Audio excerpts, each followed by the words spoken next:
Hello, my fellow chatterers and magical readathon lovers. And anyone else who's popped in because you're curious about what this is or you have got a bit lost. Welcome everyone. I'm Chatty, welcome to my channel Chatty the Mad Chatter, where I'm going to be chatting away madly about my magical readathon, reading as it goes on in what I call my segmented studies. If you do not know what the magical readathon is, it is in the description box. Brilliant readathon created by G from Book Roast. Go and have a look at her announcement video and everything you need to know. It is all linked. I've made it very easy for you.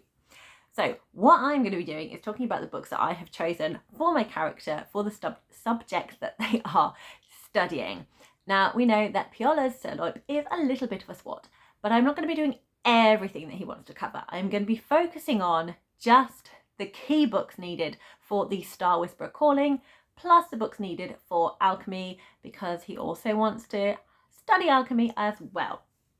I only have the power of pause, so it's one shot, there is no editing, so good luck. We're on take 2 already. I hope this works this time. Clink, clink, clink, clink. Right, let's see, can't even talk now, what we're going to be studying for the Art of Illusion. For level O in the Art of Illusion, PioLurs must study the levitation spell and read a book where your feet do not touch the floor or the ground. And for that I have chosen The Hollow Hills by Mary Stewart, which is the second book in the Merlin trilogy, an adult fantasy series about the legend of King Arthur. Success! Did not need to reshoot. So yes, The Hollow Hills is a book that I chose for the first lesson. We're going with lesson, exam, whatever. So I started off reading this when I was on holiday in Scotland, and I began on a camping chair, so my feet were off the ground. They weren't touching the ground. I had a nice little one where I could kind of have them sideways, so there was no ground touching. And then I continued to read when sleeping on an airbed, so the feet were never on the ground. So win, win, win. And then I carried on reading on sofas and on my bed at my parents' house. So all points met. So I have been wanting to read this one for a really long time. It's been one of these books that has been, why have I not read this yet? Why have I not continued with this series? There's been a massive gap between me finishing The Crystal Caves, which was book 1, and starting The Hollow Hills. But it is done. I've now completed it. It feels like a massive achievement. And I'm really pleased that I did enjoy getting back into this kind of legendary, mythic world. I think Mary Stewart's writing is really, I think this is definitely like some of her best work. It is just really immersive. There is so much detail in here. It feels very much like you're reading historical fiction. So although it is fantasy, it is about the legend of King Arthur, it really does feel like a historical fiction set in the 400s of the Common Era in Britain. So you have Romans had previously been ruling the land, but you still have a lot of Celts. You still have a lot of Wales is a different country. Scotland is a different country, and you very much kind of have different. I don't know what the word is, but different kind of kings from different lands, borders. I don't quite have all the words, I'm sorry. But you also have lots of like smaller kingdoms as well. So the different like counties and the way the land is split up has a king, but then you have the concept of the High King over all of those, and it's sort of a more recent concept, and it could go either way of this working or of this completely disbanding and everyone being separate kingdoms again. You also have the threat of Saxons from across the shore and Vikings. You have Ireland kind of raiding and going back.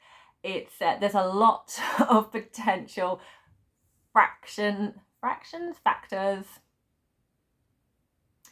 The words are not working for me today. I have no idea what it is.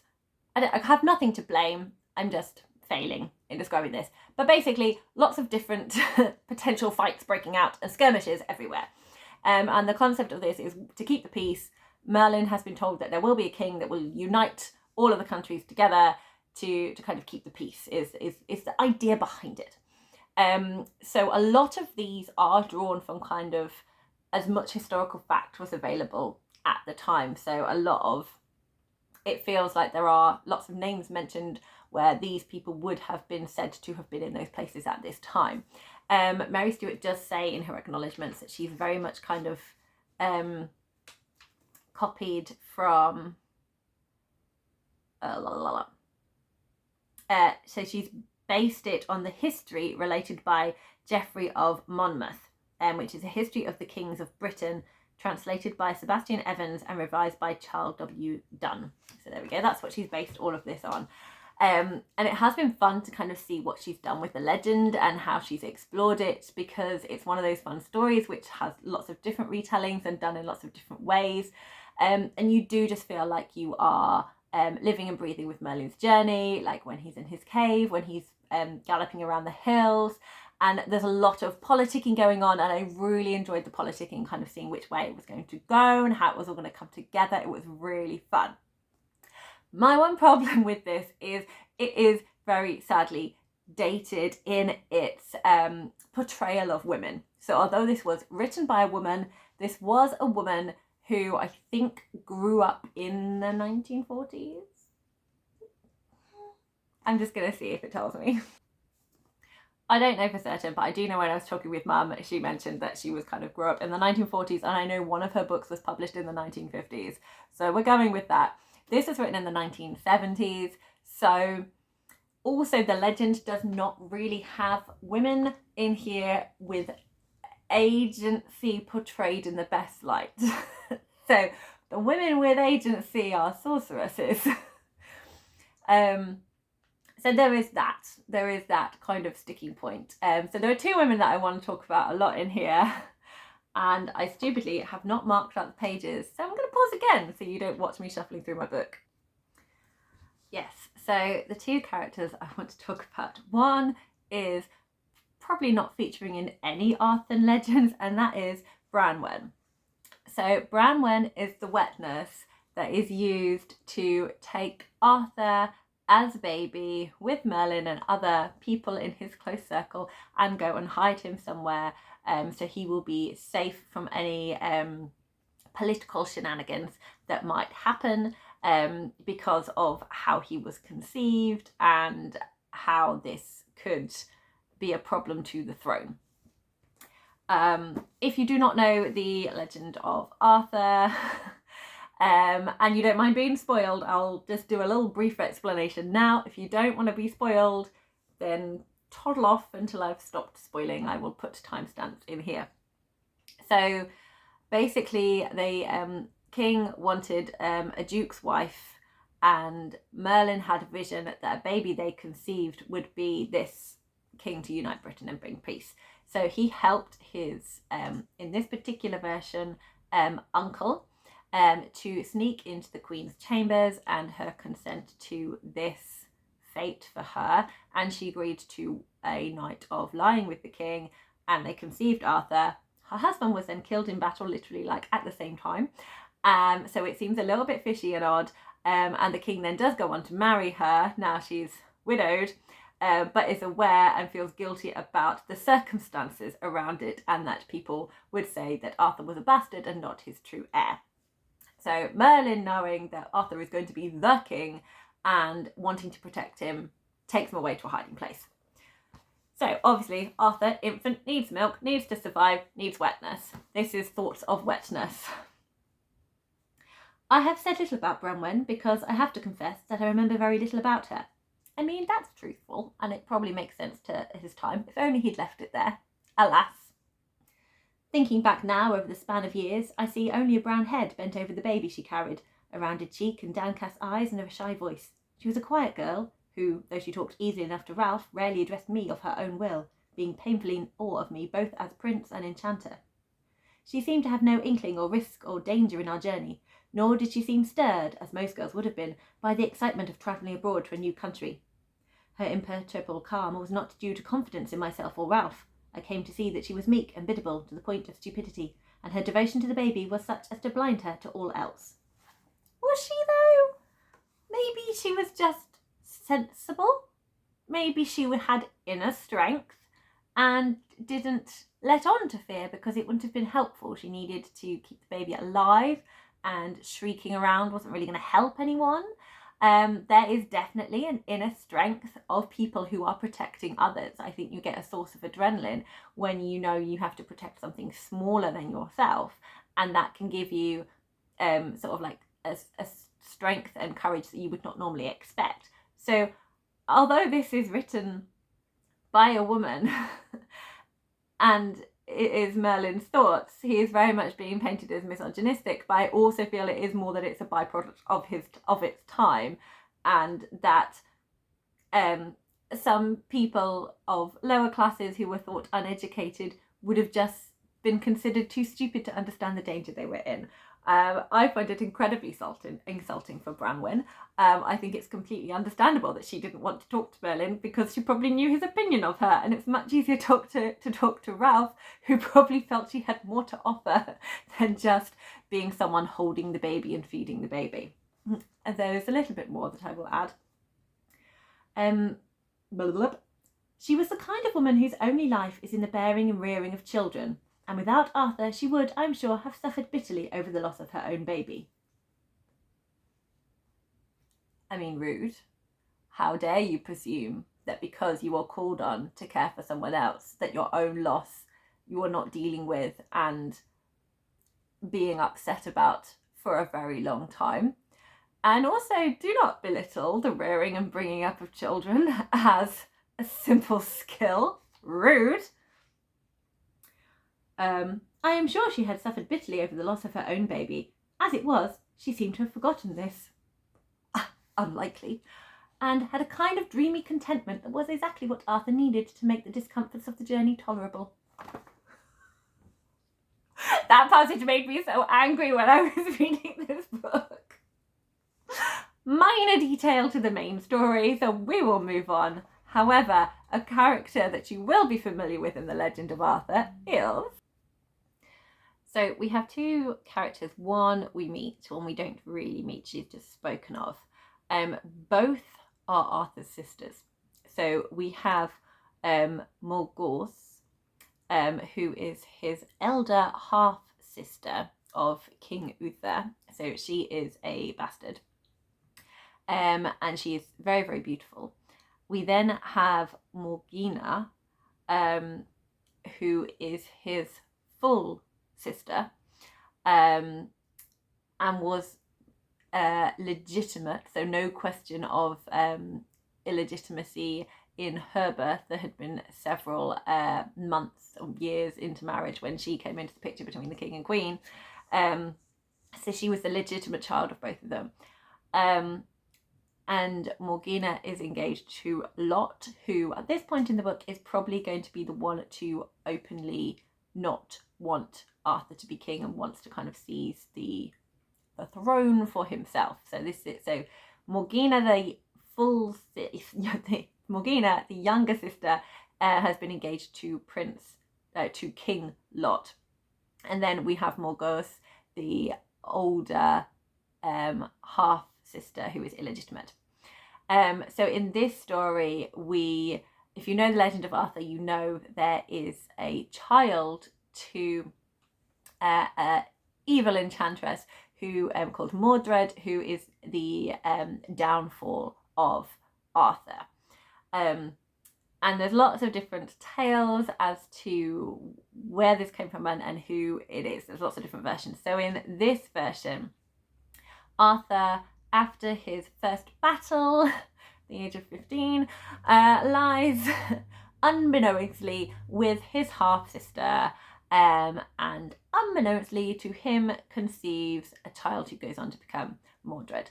So this is all completely over Arthur's head. He's got no idea. Pretty woman, happy to take his virginity after his first battle. Wonderful.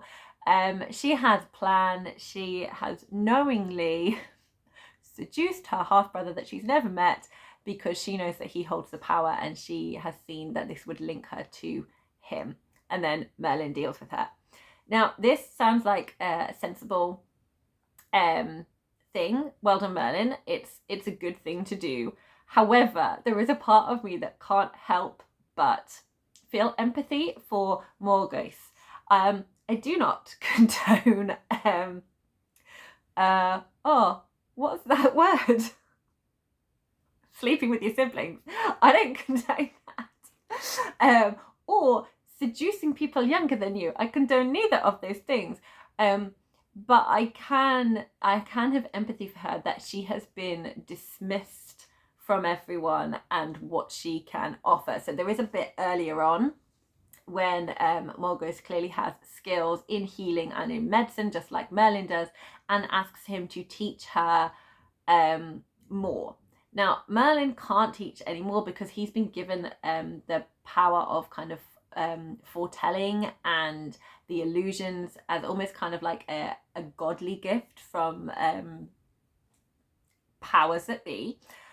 But the way he dismisses her kind of just makes her think that he's just belittling her and she just can't have it because she's a woman or because she's a child. It's very patronising, and I completely understand why her hackles were set up. But also in his kind of dismissing of her, like, yes, she should not have done it.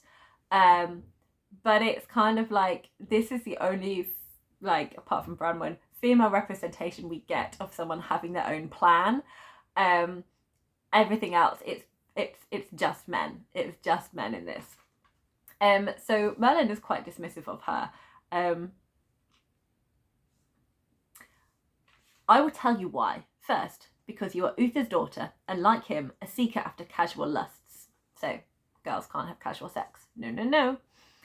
Because you have the Pendragon blood in you that makes you desire power, so you take it, as mostly offers itself to women in a man's bed. You knew your father the king was dying, and feared that there would be no place of power for you as half-sister of the young king, whose queen would later dispossess you. I think you would not have hesitated to kill Arthur, but that you would have less standing even at Lot's court with your own sister as queen. Who became High King would have no need of you, as Uther has. You would be married to some small king and taken to some corner of the land where you would pass your time bearing his children and weaving his war cloaks with nothing in your head but the petty power of a family and what women's magic you have learnt and can practice in your little kingdom. So it's a little bit stay in your lane, but this is why you did it, because this is all you can ever account for. This is all you can ever have. Her magic is dismissed as women's magic, like can't be possibly as great as man's magic, which is clearly just women's magic must use wiles and sexual skills, and the only way you will have power is through man. And it's just, again, it just rubs me up the wrong way, even though I know it's not supposed to, but it does. And again, her defense of it, it's good that you can see how this came to be and how everything is, and I think it works really well within the legend of it all. But it just rubs me up the wrong way. Suddenly she was angry. You condemn me, you. You were a bastard too. All my life I have watched Morgian get everything.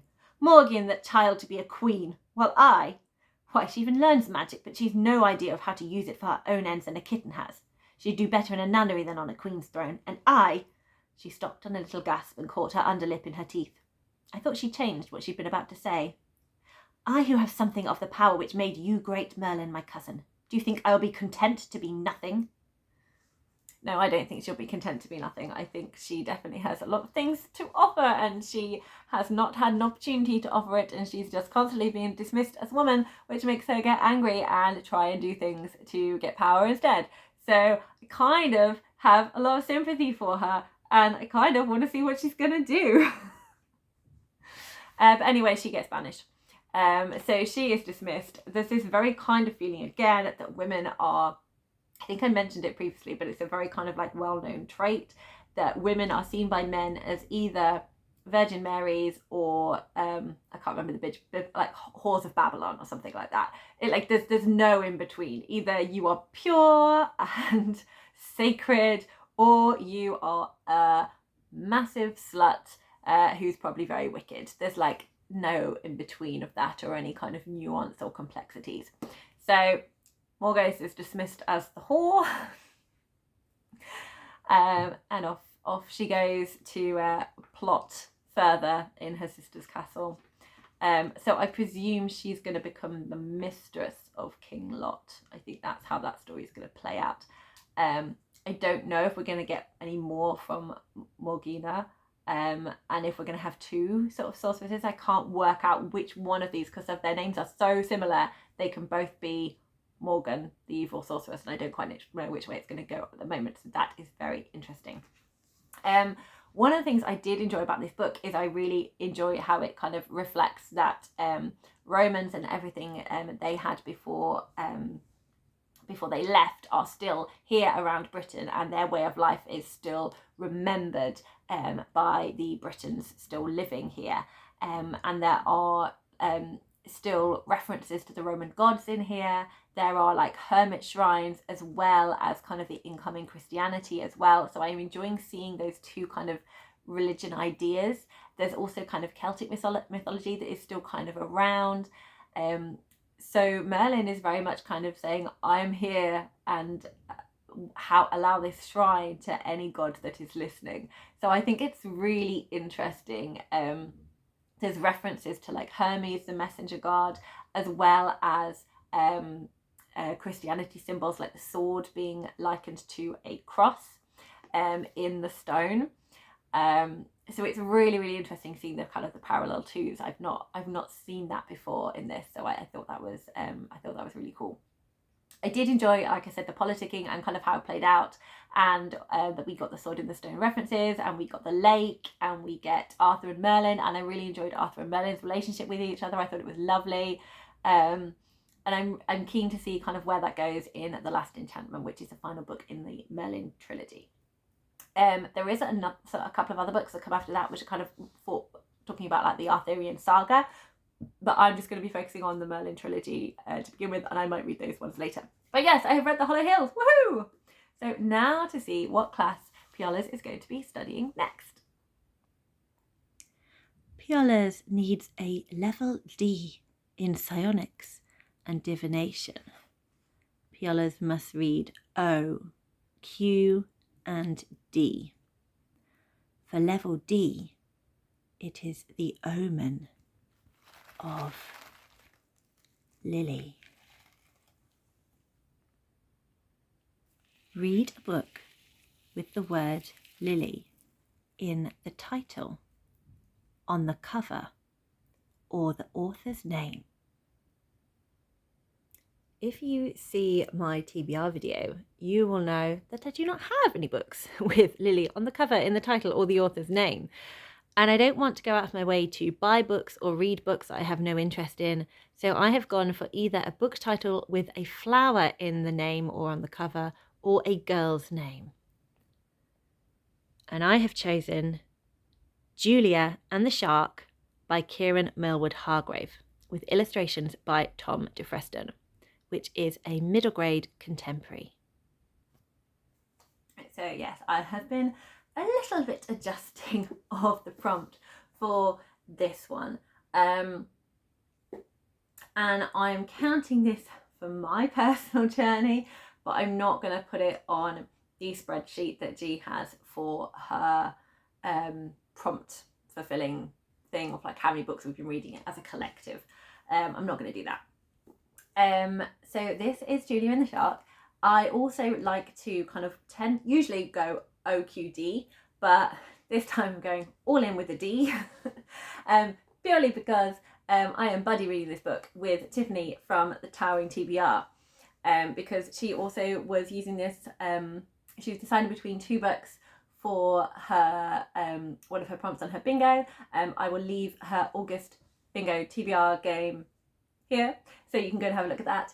And she chose this one, and I'm very excited to be buddy reading it with her. So I have started. So the idea is that we're going to read 5 chapters a day. I still have a few more to read. I have marked, I need to read this bit before we chat to each other. I've marked that with my First Holy Communion bookmark, because it's got a nice little yellow taggy thing on it. This is very sentimental, but it's very very cheesy. Look at that artwork on there, very Aryan. So I have used I have read the first 2 chapters and I am marking it with Scottish pound because this book takes place in Scotland in the Isle of Sheppey. We have a map here. So this is where Julia lives, in Cornwall, and the family travel all the way up through Scotland to the remote Isles of Sheppey up here, which are closer to Norway than anything else. Other book I tried to read by Kieran Mulwood Hargrove, also set in Norway, in a very cold place. Lots of good cold vibes. Anyway, it's a very expensive bookmark. Cost me £10. I don't know if, I think I need to get this changed so it's a £10 note so I can actually use that money. But in the meantime, I'm quite enjoying it as a bookmark because look how pretty it is. Look, we've got otters. It just seemed really cool. And then we have a character here. This is Mary Somerville, and I believe she was like a explorer, like a historical figure who was like an explorer in the 1800s. So that's quite interesting. Anyway, apart from it being Scottish and the book being Scottish, sorry, I love to talk about my bookmarks. Julia mentions her favourite animal is an otter, and I would say if given a choice, otter is possibly the animal that I'm most excited by because I think they look really playful, I think they look really fun, they look after their babies, they can go on land and water, and I think that's really cool. So that amused me. I've now lost my place where I was. So there we go, I read the first 2 chapters. So first of all, with this book, it is incredibly beautiful, both pictorially and also with the words. This is the opening part. Oh, let's just do it properly, shall we? Look. So first of all, here is a beautiful cover. We have black and white monochrome illustration, kind of like print works with pops of yellow. So we have a swirl of sea with the shark at the bottom. We have Julia in the middle of the title in yellow wellies and a yellow Macintosh raincoat. And we have one of the birds is yellow, and then we have a yellow spine with some blackbirds on it. And then the end pages are yellow, covered in these starlings that are swarming. And then throughout the book, you have this wonderful art with like transfer, like tracing paper. So look, this page, you can see there's a whale on it, and sorry, not a whale, shark. It's called Julia and the Shark. So you can transfer the shark over to be an overlay of the swarming birds, and then we have one single yellow bird on this page here. We have lots of praise from many authors on here. I love seeing middle grade authors being friends with other middle grade authors. It gives me joy. Julia and the Shark in yellow and the birds in black with one bird yellow. The title page again. Then we have like 2 moons in the sky here, and it says, for Rosemary and Lavender, who made possible all that comes after. There is also another little note to Rosemary and Lavender as well. I think those are very cute names. More birds. And then here we go, chapter 1 with bird detail across the chapter. And on every page, we have a little yellow shark on the page numbers, look. Oh, unless there's illustrations on it.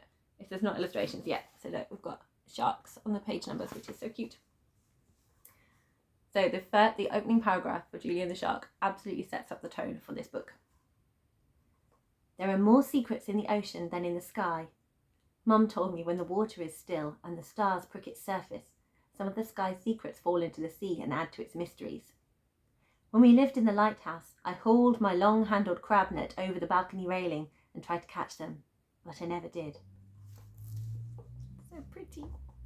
There's this lovely imagery within the story already, and you have these, you really get this idea of this family, that her mum loves words and speaks in words and has this interest in sort of marine life, and her dad is electrician and enjoys numbers. And there was a line that I really liked. I've written it in the chat already. I'm going to try and find it now. So the family are going to Unst, Shetland in Scotland for Julia's dad to fix the lighthouse and Julia's mum to look for this shark. I like how people say it like it's got a whole other bunch of letters in it. Scotland. That's another thing about words. There's space in them. They change according to whose mouth they're coming out of. Sometimes they change so much in mind they become something else entirely. But Dad says these are called lies. That just really made me laugh. I really loved it. So already absolutely adoring the writing. Have heard amazing things about this book, about one, how beautiful it is, and just kind of the emotion of it as well, because it does deal with, it has a theme of mental health in it. I'm not entirely sure where that kind of comes in, but I have a feeling it's to do with the mum. But already I'm really enjoying this family relationship of Julia with her parents, and like the teasing nature that they all have with each other, and just how they all feel really, really close. It just seems like a really lovely, tight-knit family. And they're just they've just arrived, and they're living in this lighthouse. And they have this cat called Noodle that they've brought with them in a crate. And yeah, it just feels really fun. Really lovely family vibes.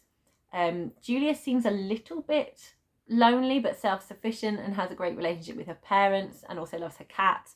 And just the setting seems really awesome. So it's summer holidays, but they've gone to a very kind of wet and gloomy Scotlandy place, and again it feels just come back from Scotland, so I feel very relating. Feel very relating is a stupid word. I can't do words, can I? I feel like I very much relate to the books I've just met, like the vibes, that's it. I'm vibing with the vibes of the books that have just come back from camping in Scotland. I'm going to be wrapping up very, very soon. Anyway, I'm excited to keep reading with this. I think it's going to be a book I'm really going to love. I think I'm going to just adore it. I know this is a favourite from Alice and the Giant Bookshelf. I know it's an absolute favourite of hers. I know Gavin from Gavin Hetherington. I want to say Henderson. Is it Henderson? I don't know. From Gavin from How to Train Your Gavin. I know that he's really raved about this book as well, so I'm hearing really good things. I'm also really interested in to talk to Tiffany about the illustration she has in her copy, because her copy is slightly different to mine. So I'm interested to see kind of if it's the same kind of artwork throughout. And also looking forward to chatting. She's already kind of given me some of her thoughts so far, but it's up to chapter 4, so I need to keep reading until I can look at them. So yes, excited for the chats and excited to be reading this. Thank you so much for watching. It feels very waffly, bit of a wobbly video, but it feels like it has been quite a long time since I've made one, so we're just gonna go with it. It's gonna be fine.